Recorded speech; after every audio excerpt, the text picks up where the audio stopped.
This is the AlphaSync RTX from Ebuyer, a pre-built gaming PC costing around £1,350. The client who bought it said when he powered it on, there was no activity except for a single steady orange LED light on the motherboard, i.e. no post power on self-test. And after a few unsuccessful troubleshoot attempts, he found me on Google and YouTube. So a few moments later,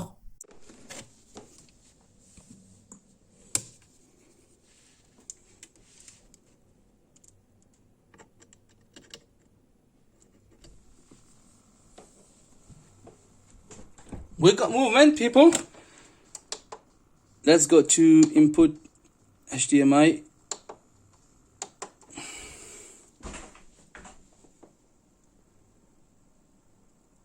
We got post. We got post. The weird thing about this particular issue is that I've actually never seen this before. In fact, surprisingly for the first time on this channel and in my 7 years of PC building and repair, this was not some noob's fault as it normally is, but it appears to be the negligence of the system builder, i.e. Ebuyer. Let's check it out.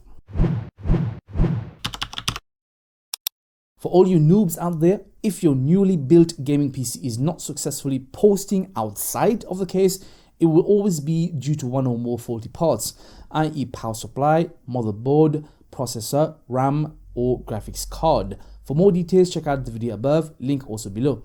Notice I said outside of the case first. This is the single biggest mistake made by noobs when it comes to assembling the PC. There can also be a no display issue, which can be separate and in addition to a no post. So the client told me he did some RAM swaps with 2 non-working RAM sticks, but still no post. Initially, I did help him over the phone with some hard reset and swapping the RAM stick onto a different slot, but nothing. He called me last Saturday and said that Ebuyer was not responding to his queries, possibly closed for the weekend. I advised him that he should wait for Monday and get in touch with them as the system was still under warranty. But all you PC builders can testify to this. Patience is not a virtue most wish to exercise in this case, pun intended. So when he brought it over, I first did the following usual suspects check. 1. Hard reset. 2. Check all cables and plugs. 3. Swap the single RAM stick with 2 non-working RAM sticks from my own PC. 4. Disconnected all unnecessary components such as the hard disk drive, the NVMe SSD, the audio/USB and front panel cables. And 5. I also jump started the motherboard by connecting the 2 power switch pins on the board. But still no post, only the single steady orange LED light on the motherboard. In theory, next should have been me swapping the power supply and GPU as well inside the case.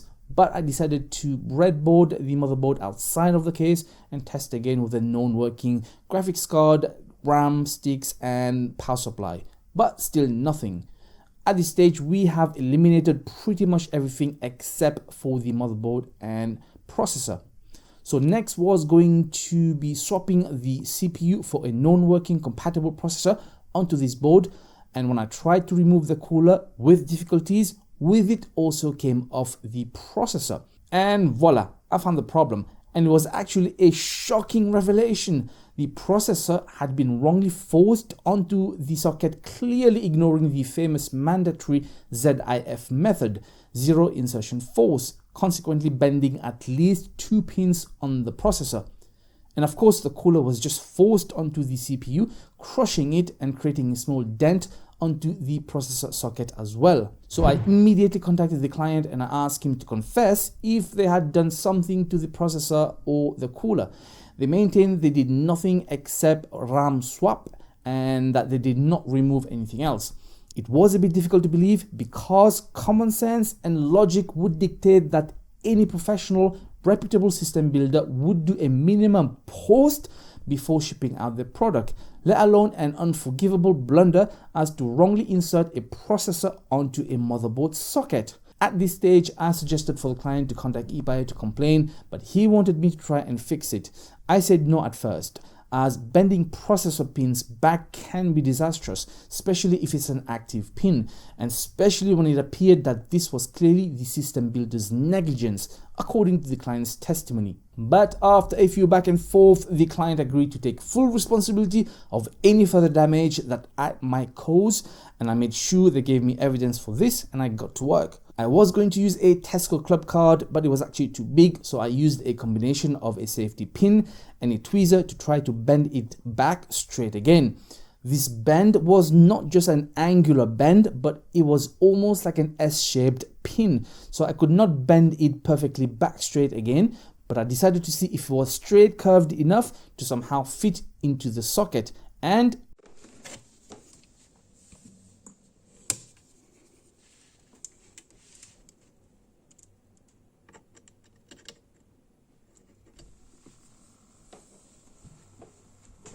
we got movement, people.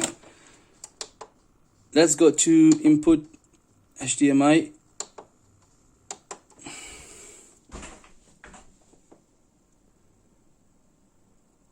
We got post.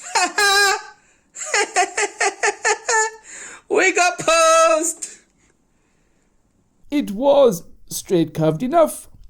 So I gradually put everything back, did a few posts along the way each time until the last post inside the case, and with everything else connected, Bob's your uncle. To think that a supposedly reputable system builder could do such a blunder, not a mistake, this is negligence. Again, based solely on what the client told me. What do you guys think? Is this acceptable? I did not expect this from Ebuyer. I would love to address this directly with them, but unfortunately, data protection and whatnot, unless the client directs them to me as their advocate. Also, I want to remind you that you should not assume anything when it comes to troubleshooting your PC issues. Eliminate all possibilities by testing before and after. And if you're struggling with building your first PC or not getting a successful post, or for any other PC issues, this series will save you tons of hassle, as there is nothing so far that we have not successfully troubleshot on this channel when it comes to gaming PCs. So check it out. This was Ash from HealMyTech, and I will see you over there and in the next one. Peace out.